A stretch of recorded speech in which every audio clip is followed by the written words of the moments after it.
ಏನು ನಮ್ಮ ಕನ್ನಡಿಗರಿಗೆ ಆದ್ಯತೆ ಕೊಡಬೇಕು ಅಂತ ನಿಟ್ಟಿನಲ್ಲಿ ಸರ್ಕಾರ ಅತ್ಯಂತ ಉತ್ತಮವಾಗಿ ಗಮನ ಹರಿಸಬೇಕು.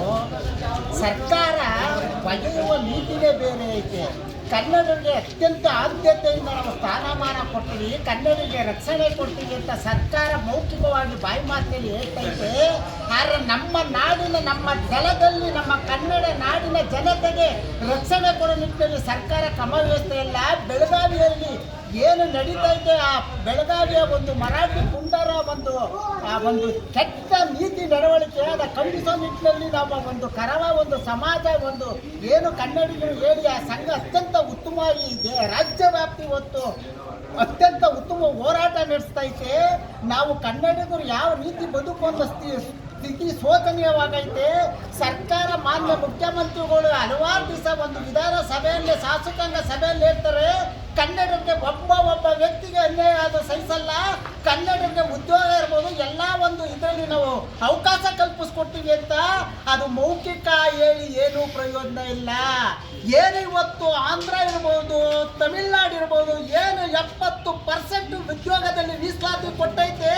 ಆ ನಿಟ್ಟಿನಲ್ಲಿ ಸದನದಲ್ಲಿ ಪೂರ್ಣ ಈಗಲೇ ನೀವು ಈ ಕರೆದಂತ ಅಧಿವೇಶನದಲ್ಲಿ ತೀರ್ಮಾನ ತಗೊಂಡು ನಮ್ಮ ಕನ್ನಡಕ್ಕೆ ಆದ್ಯತೆ ಕೊಡೋ ನಿಟ್ಟಿನಲ್ಲಿ ಫಸ್ಟ್ ನೀವು ಆದ್ಯತೆ ಕೊಡಿ. ಅದು ನಮಗೆ ಕೊಡಬೇಕಾದಂಥ ನಿಮ್ಮ ಕನ್ನಡಿಗರ ಒಂದು ಸರ್ಕಾರದ ಒಂದು ರಕ್ಷಣೆ ಮತ್ತು ಕನ್ನಡ ನಾಡಿನ ಜನಕ್ಕೆ ಒಂದು ಸೇವೆ. ಅದನ್ನು ಮಾಡ್ತಾನೆ ನೀವು ಮೌಖಿಕ ಹೇಳಿದ್ರಿಂದ ದೇಶ ರಾಜ್ಯದಲ್ಲಿ ಏನು ಭಾಷಾವಾರು ಪ್ರಾಂತ್ಯ ಏನು ರಚನೆ ಆಯಿತು, ಇವತ್ತು ದೇಶದಲ್ಲಿ ಏನು ರಚನೆ ಮಾಡಿದ್ದೇ ಭಾಷೆ ಆಧಾರದ ಮೇಲೆ ಅಂತ ಸರ್ಕಾರಕ್ಕೆ ನಿಮಗೂ ಗೊತ್ತು. ಒಬ್ಬ ವಿಧಾನಸಭಾ ಸದಸ್ಯ ಕರ್ನಾಟಕದಿಂದ ಆಯ್ಕೆ ಆಗಿರೋದು, ಅವರು ಮಹಾರಾಷ್ಟ್ರದಿಂದ ಆಯ್ಕೆ ಆಗಿಲ್ಲ. ಇಲ್ಲಿ ನೀವು ಮರಾಠದ ಅಭಿವೃದ್ಧಿ ಮಾಡ್ತೀರಿ, ಕನ್ನಡಿಗ ನೆಗ್ಲೆಕ್ಟ್ ಮಾಡ್ತೀರಿ. ಯಾಕೆ? ಕನ್ನಡರ ಬಗ್ಗೆ ನಿಮಗೆ ಯಾವ ರೀತಿ ಕಳಕಳಿ ಇಲ್ವಾ?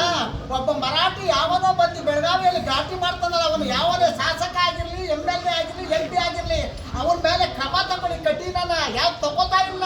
ಯಾಕೆಂದ್ರೆ ನಿಮಗೆ ಮತದ ಒಂದು ಅಮಾಸೆಯಿಂದ ಮರಾಠಿ ಮಾಸಿಕರ ಒಂದು ಅಮಾಸೆ ಏನು ಮತದಾನದ ಇದೈತೆ, ಆ ಒಂದು ನಿಟ್ಟಿನಲ್ಲಿ ನೀವು ಈ ಕೆಲಸ ಮಾಡ್ತಾ ಇದ್ರಿ. ಇದು ಅತ್ಯಂತ ಖಂಡನೀಯ. ಮತದಾರ ಏನೇ ಆಗಿರಲಿ, ನಮ್ಮ ಕರ್ನಾಟಕದಲ್ಲಿ ಕನ್ನಡಿಗೆ ಒಂದು ಆದ್ಯತೆ ನಿಟ್ಟಿನಲ್ಲಿ ಸರ್ಕಾರ ಕೂಡಲೇ ಮರಾಠಿಯ ಪುಂಡರಿಗೆ ಬುದ್ಧಿ ಕಲಿಸಿ ಅವ್ರನ್ನ ಮಟ್ಟ ಹಾಕಿ ಕನ್ನಡದ ಒಂದು ರಕ್ಷಣೆ ಮಾಡೋ ನಿಟ್ಟಿನಲ್ಲಿ ಪ್ರಯತ್ನ ಪಟ್ಟರೆ ಭಾಳ ಒಳ್ಳೆಯದು. ಇವತ್ತು ಯಾರೋ ಒಬ್ಬ ಅಲ್ಲೆಲ್ಲೋ ಕನ್ನಡ ಮಾತಾಡ್ದ ಮರಾಠಿ ಮಾತಾಡಲಿಲ್ಲ ಅಂತ ಕರವೇ ಒಬ್ಬ ಮಹಾನ್ ಉಪಾಧ್ಯಕ್ಷನಿಗೆ ಹಿಡ್ಕೊಂಡು ಹೊಡಿತಾರೆ ಅಂದರೆ ಯಾವ ನಾಡ್ರಿ ಇದು? ಕರ್ನಾಟಕವೇನ್ರಿ? ನಿಮಗೆ ನಾಚಿಕೆ ಆಗಬೇಕು ಸರ್ಕಾರಕ್ಕೆ. ಯಾಕೆಂದ್ರೆ ನಿಮಗೆ ಯೋಚನೆ ಮಾಡೋ ಶಕ್ತಿ ಇಲ್ವಾ?